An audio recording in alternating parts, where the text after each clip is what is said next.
Kushtia viral জায়গা, viral মানুষের সঙ্গে দেখা হলো। তো কার সঙ্গে দেখা হলো চলুন দেখা যাক, ভিডিওটা দেখতে থাকুন। তো দেখতে পারবেন কার সঙ্গে দেখা হলো। Kushtia viral coffee house Haripur ব্রিজের নিচে। তো আমরা এখন সেখানে চলে যাব। যাওয়ার আগে আমরা বাসা থেকে বের হয়ে পড়লাম। তারপরে আমরা প্রথমে ডিসি কোর্টে যেতে চাইছিলাম, যাওয়ার পরে দেখলাম ওখানে বন্ধ হয়ে গেছে, সন্ধ্যা হয়ে গেছে বলে। তারপর আমরা হরিপুর ব্রিজের এখানে চলে আসলাম। আসার পরে তো দেখতে পাচ্ছেন চারিদিকে কত কুয়াশা পড়া শুরু হয়ে গেছে। তারপরে এখানে আমরা হরিপুর ব্রিজটা পার হয়ে চলে যাব কফি হাউসের ওখানে। তো দেখেন কত কুয়াশা চারিদিকে। তারপর এখানে যে হঠাৎ করে লিমা আপুর সঙ্গে আমাদের দেখা হয়ে যায়। তারপরে লিমা আপুর সঙ্গে আমি ভয়ে কথা বলতে পারি নাই, কিন্তু তার ভিডিও সবসময় আমি বাসায় দেখি এবং ইন্সপায়ার হই, এবং তার ভিডিওগুলো আমার খুবই ভালো লাগে।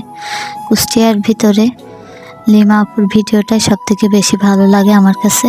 তারপরে এখানে দেখতে পাচ্ছেন আমার হাজব্যান্ড গাড়িটা পার্কিং করে চলে আসলো। আমরা প্রথমে ভাবছি এই রেস্টুরেন্টটা, তারপর আমরা রেস্টুরেন্টের ভিতরে চলে যাই। যাওয়ার পর আমি বলছি কি এখানে তো দোতলা রেস্টুরেন্ট আছে। তারপর রেস্টুরেন্টের মালিক বলছে এটা আমাদের না, পাশেরটা। তারপর আমরা পাশেরটায় চলে আসি। আসার পরে দেখছি এখানে লিমা আপু বসে আছে।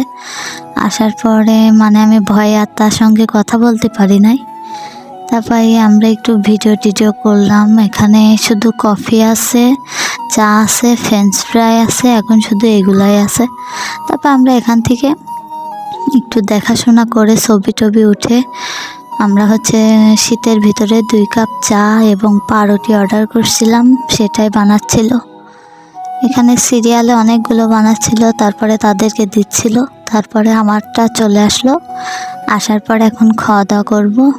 তারপর খাওয়া দাওয়া করা শেষে বাসার দিকে চলে যাব। আজকের ভিডিওটা এই পর্যন্তই। কার কাছে কেমন লাগছে অবশ্যই কমেন্ট করে জানাবেন। আল্লাহ হাফেজ।